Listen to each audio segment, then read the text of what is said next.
Hello friend, welcome back to another installation blog.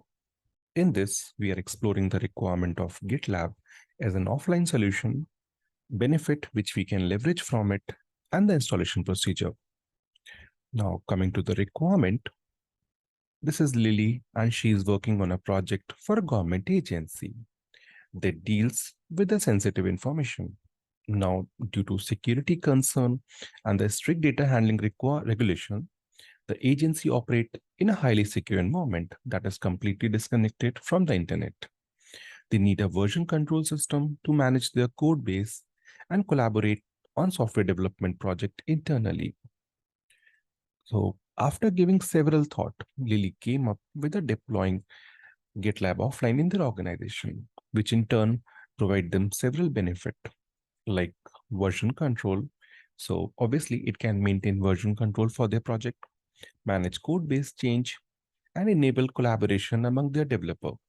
Now, all within their secure environment. Data privacy. So, sensitive or confidential code and project information remain confined within the secure environment, reducing the risk of data leak and unauthorized sharing. Obviously, enhance security as well. So, offline GitLab instances are not exposed to external threat or attack from the internet, make them less susceptible to data breach and unauthorized access. Now, the time would also reduce, so you'll face a lower side of latency. When you don't have to communicate with a remote server, your action like a code commit, merge, and the project management task can be executed more quickly. Now, you have controlled update. Organization can manage when and how updates will be applied to the GitLab instance, so that will ensure compatibility with the internal tool and minimize disruption to your service. And the offline documentation. Obviously, these instances can hold internal documentation, project guideline, and knowledge resources, making them accessible to developer without needing to go to internet for that. These are just some core benefit. There are several other, but we're not covering that as of now. Now, coming to the setup portion, it's official documentation link. Don't worry about it. I'll put that in the notes section and I'm going to follow that only. So it supports installation on various Linux-based OS, as well as the underlying technology. Like Docker, you can install Kubernetes, even on cloud as a standalone instance or in a cluster.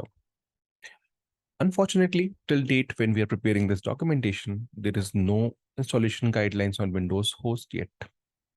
For demo purpose, we are looking to deploy standalone deployment over RedHat 8 machine with 4 GB RAM and 4 core.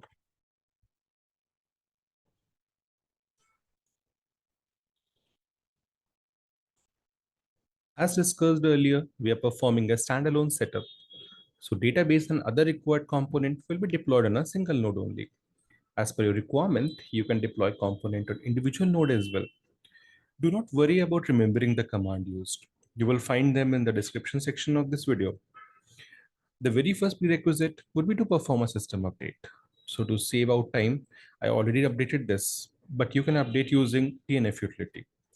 Now the next step would be to add some additional dependencies. So this is a standard release. So most probably you will find all those packages. Now you have to install a postfix mail server, and why it is required, it's not, it's recommended, but it's not mandatory. And why it's required: to ensure that your GitLab instance can send out email for various purposes, such as user registration, password reset, and sending out notification. Now with systemctl, you can simply enable and start the service. Now add a GitLab package repository. What this curl command is going to do, it's going to download the required repository and place it inside your repository section.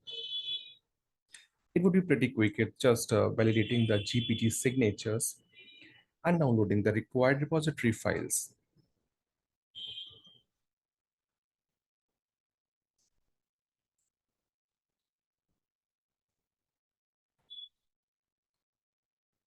Okay, it's not able to find pygpgme library of Python.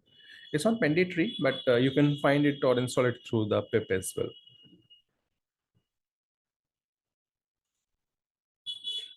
Okay, it's going to complete soon.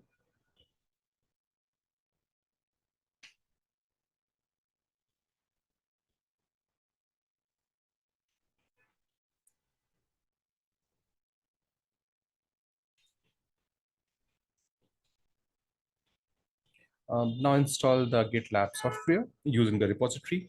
This step may take time depending on the network speed. The step may take some time, so I'll pause the screen and we will be back when you complete this step.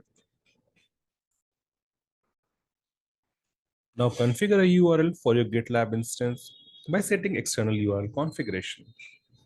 So let's edit the configuration file, and you will find a section with external URL. That's it. And you may provide the required domain. Like my system is on the domain gang.com. I edited that. Now the next thing would be to start your GitLab. So we will use a GitLab CTL reconfigure command. Now this is used to reconfigure the GitLab service and update their configuration based on changes you have made to the GitLab configuration file. It validates syntax of config file, then applies config changes to the various component of the GitLab stack, like your web server, database, background worker, and more. It's also generate and update the configuration file using the GitLab service based on the setting in the gitlab.rbconfig file, and finally restart the service if required. Now this step is going to take a good amount of time. So with power of editing, I will be back when it complete for me. And similarly, you can also enjoy a cup of coffee. Once it's completed, you will find some credential to log into the browser. So it took like 7 minutes for us. And if you notice, it has created a default user root for you, and the credentials are stored in the plain text file.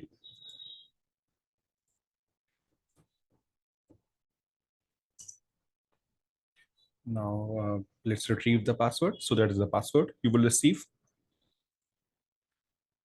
Now for the high level management of service, you can use the systemctl base command, like you in the Linux operating system. And if you want to stop or start the service, uh, it provide you file as well. So you will find a GitLab hyphen runs video. And this service you can see is already running. You can stop or start or play around or do whatever you want with that. And for the final test, let's validate our GitLab installation in browser. For our ease, I already made a DNS record pointing toward the external URL. You may additionally need to adjust security setting as per your requirement. So let's see if our URL is working fine or not.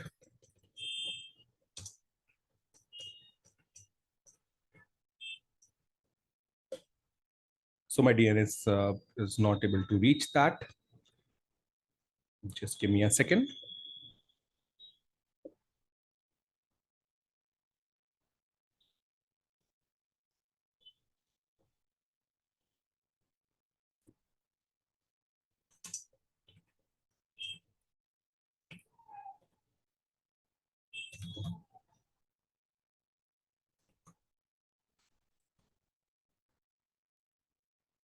Okay, the records are fine. Let me see if I already restarted or reloaded the named service.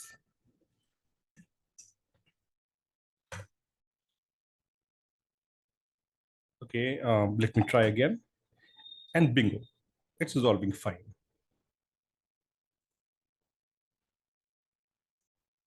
Now access that at the browser and try to enter the credential which we received at the GitLab CTL step. The username would be root and the password would be the one that you retrieved from the last file.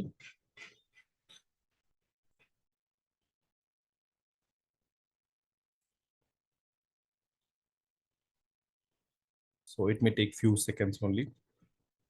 And okay, you're able to log in to the browser and the application. Now, it's a general introduction page. You can check the things. You may acknowledge whatever restriction it is giving to you. Something you have to note that as these are insecure plain text credential and root user, you may like to reset the root password, or you have to additionally apply for the security policy as per your need. Now, you can go ahead and try creating a project like the usual manner you do in the GitLab internet facing instance. Try creating a blank project.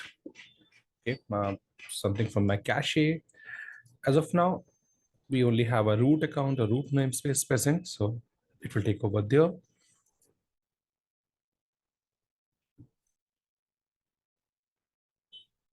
And in this manner, we can create a project for ourselves.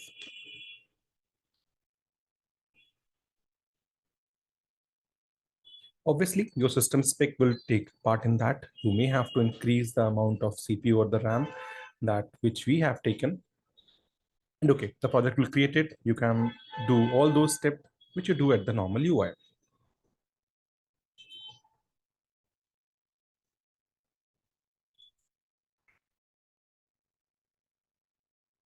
Now, quick recap of what we tested. Update your Linux system and install the prerequisite. Now, optionally install postfix as per your requirement. Now, further add the GitLab repository and install GitLab software from it. Once it's done, update your external URL in configuration and reconfigure GitLab. Generate the credential displayed on the screen, manage the service through the systemctl command, and validate accessing the application over the browser. So now, coming on the closer section, as you wrap up this video, you are now equipped with the knowledge of bringing GitLab collaborative power to your workspace, even without an internet connection. Now go ahead and embark on your journey of seamless collaboration with GitLab. Please like this video. If you are new to the channel, subscribe to us to see more awesome learning content. Share with your friend and support us. It may cost you a click, but it will be very helpful for us. So thank you for watching. Bye-bye.